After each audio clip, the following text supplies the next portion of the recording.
Hey friends, it's the Baron, the Doc, Justin, Firefly, whatever you decide to call me today. And today this is episode 2 of Life on the People Farm. I'm doing this one very similar to one of my other podcasts that I do, the feed run, because that's what I'm doing. I'm going to go get some feed.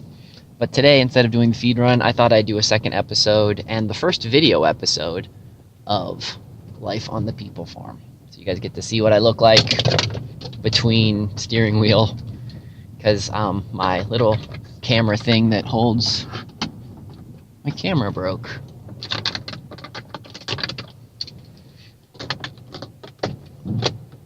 Okay. So today's episode of Life on the People Farm is about stupid politicians, socialism, the free market, and why I would love to believe in pure free market capitalism, but why realistically I don't. And why realistically I understand that there is a lot of nuance and there is a lot that needs to be thought about and taken care of when it comes to how we design the market that exists here in America. So first, let me start off with how I view the market in America and how I view the market. So we do not have a free market. We've never had a free market, and I don't think we ever will have a free market. What we have is maybe a corporatocracy. Pretty much big businesses and big corporations, they get the final say, and they get to completely dictate what happens. So it's very interesting, to say the least. I think that things like Google and Amazon and even Walmart and Microsoft, they have way too much power because of government regulations.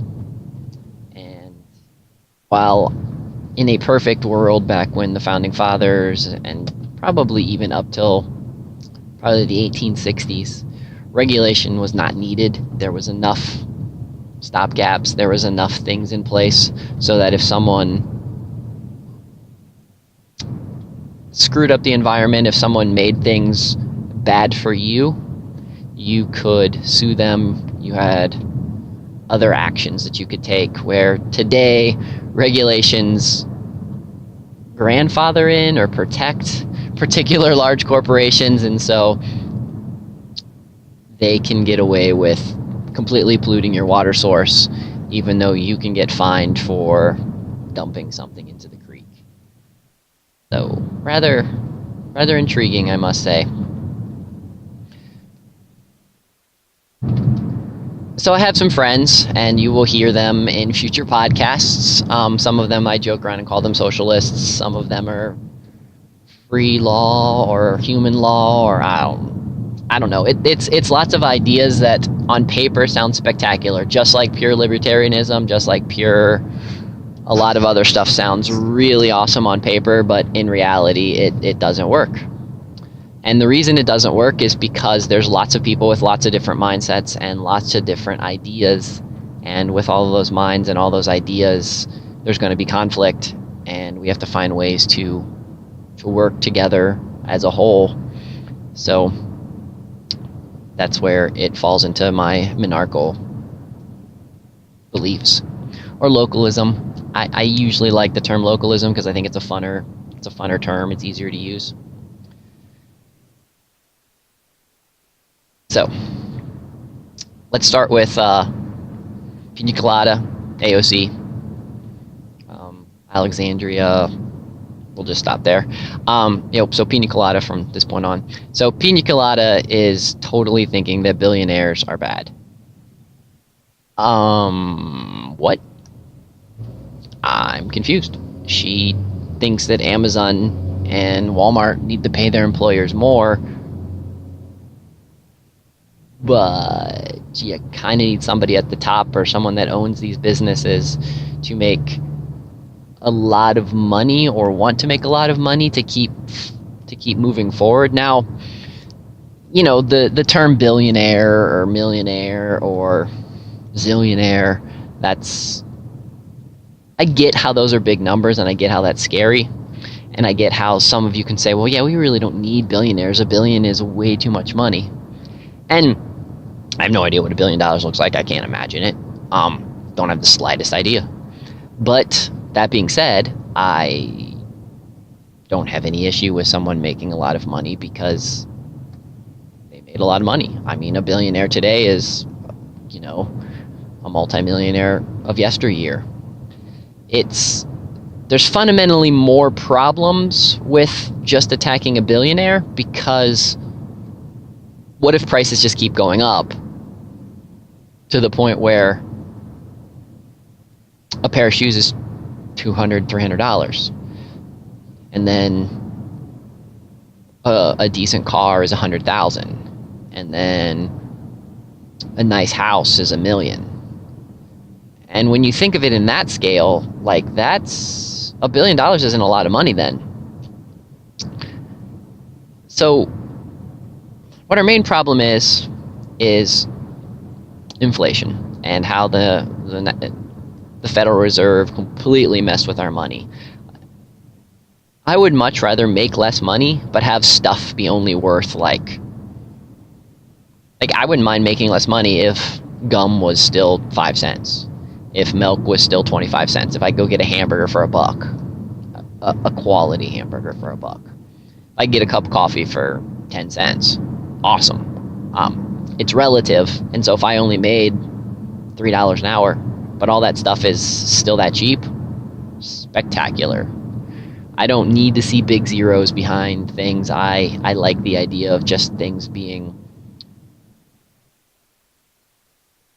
I don't like the term fair market value, but that's the term that makes the most sense to say right now. We're just going to say fair market value.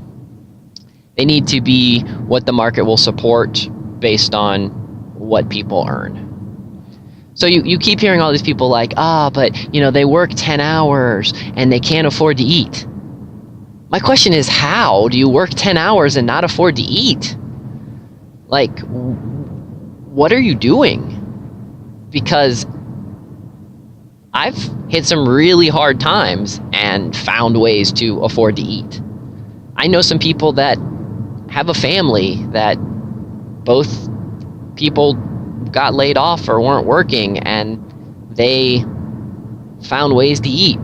Maybe they didn't pay their credit card bills, but they were eating. And if your house payment is so high or your rent is so high, then maybe you need to downsize a little bit. Or maybe, again, everybody's situation is unique, but I don't understand. That rationally doesn't make sense to me. So, like I said, yeah, I've been around people that's been really, really bad off, and they've always had meals. Now, if you want to say it's hard to pay rent, it's hard to pay your bills, okay, I'll agree with you there. And then she mentioned something about ringworm, and I just laughed. I'm just thinking, man, she must not have had any brothers, or she just must not have ever played in the woods, or she must not have just been around country. So if you haven't seen it, she did something with the MLK, a little talk, and that's where she mentioned she hated billionaires. And a lot of my progressive friends, which I usually call socialists, most of my progressive friends absolutely loved everything she had to say. And while she is an interesting character, she's very, very scary. That being said, I have some libertarian friends, and I love the libertarian friends, but they're like anarchist capitalists. And yeah, that's not doable in our current environment either. We can't have an anarchist capitalist because we have things like Google that exist, and they're already too big. And there will never be room for a smaller startup unless the government completely changes things. And if the government completely changes things right now,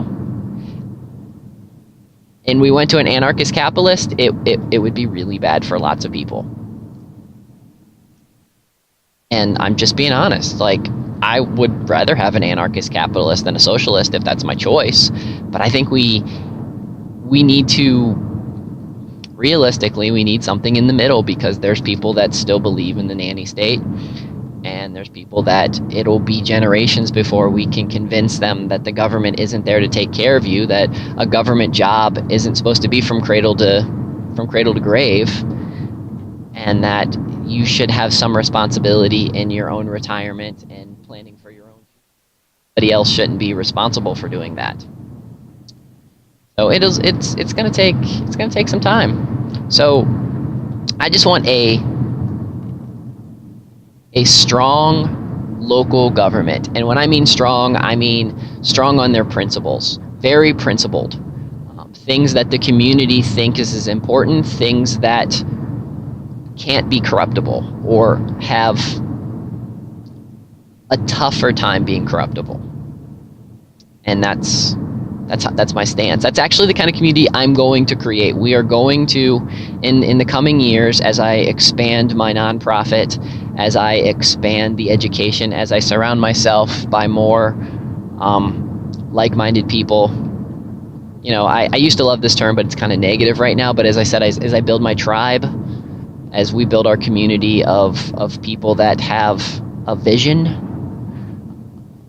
Some of that leftist propaganda will still stick into it, because, you know, I do think certain levels of diversity is important.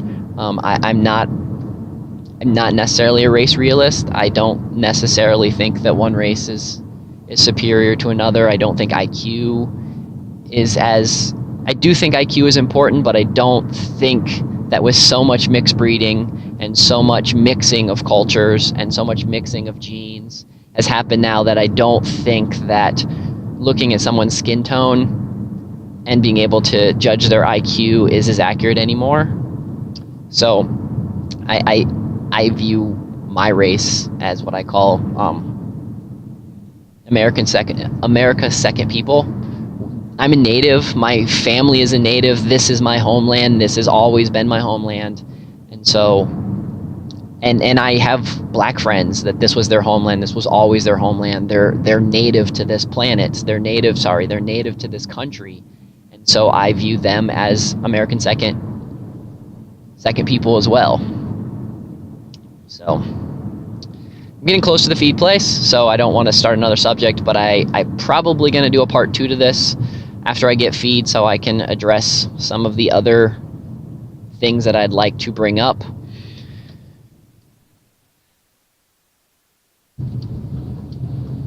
But I just wanted to make sure that I got that first little bit in. Oh, there we go. Look at that. Might be able to edit that out, and if not, you get to see how silly it is to try to drive and have a phone in your car. But I'm trying not to look at the phone, because that's dangerous. Keep your eyes on the road. 10 and 2, except for I don't drive anywhere close to 10 and 2. I like about 4 o'clock. Noon and 4. Anyways, friends, I'm going to pause. I'll be back in just a few minutes. See you in a bit. Okay, and we're back. Sorry about that, friends.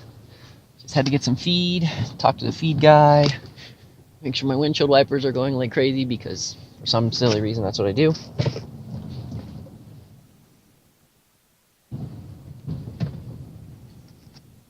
And yeah. Let me get out here on the traffic, because it's easier. Then I don't got to worry so much about paying attention to the road and such. Okay, now we're back. So it was funny. It kind of fits right in. We were talking about how, as things get crazier, how long it's going to start affecting us here in southern West Virginia. And we're good, probably a 5-year cushion from when the crap hits the fan every place else before it really, really starts to affect us. And the reason actually it'll affect us is because you'll have a lot of city people that think that this is the best place to come. And some of those people will actually survive the initial getting shot and killed, because I'm just going to let everybody know right now that if you are not from this community and you come in and you try to do something really bad, you won't be around for too much longer. Unless you've got a connection here, and something of that sort. If you come in and you do something bad in this community, we will take care of it. So, and I can definitely say we have been here for 15 years now, and it's an interesting, it's very interesting. So I will say what I like about Southern West Virginia, when we're going back, I was mentioning something about the community. And, you know, a lot of people think that it's only one race. And while there is pockets of definitely only one race, there is some of the most black-white mixed couples that I've met here. And it's not a big deal, because you don't have that whole, like, the same thing you have in the city where one minority is better, one minority feels repressed.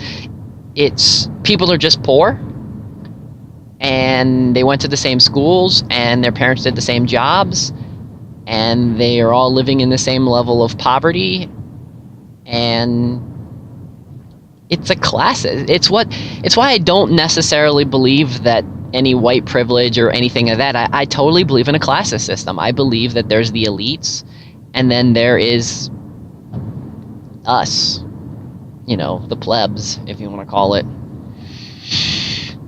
So, how do we solve this? Because I want to end this with, how do we solve this? We solve this by you gaining a skill, you learning something that is marketable, something that you can do. I'm doing farming and teaching people farming and off-grid living. And when I say off-grid living, I realistically know people are never going to get all the way off-grid. They're just never. Most people aren't going to, as people say, live in a cabin and shit in a bucket, which you would never need to shit in a bucket. There's so many better options with making GSAP toilets and turning your poop into compost and having it feel like you're still a human being doing human things. But there are enough people that may want to, you know, cable cut and maybe electric cut, or maybe downsize and control their own heating or control their own water source. So when I say off-grid, when I say we focus on off-grid living, it's finding an aspect of off-grid and finding out how to make it work in your life and how to start using those skills and offset some of your costs, because life is getting expensive and it shouldn't be. And that's what we teach, and that's what I try to explain to everyone. And if you have a question or you want to know it, ask me. I share my knowledge. I absolutely love to get paid to do what I do, but it's just pieces of paper that just make things a little bit easier. And don't get me wrong, I could use as much of the piece of paper right now to make as many things easier as possible.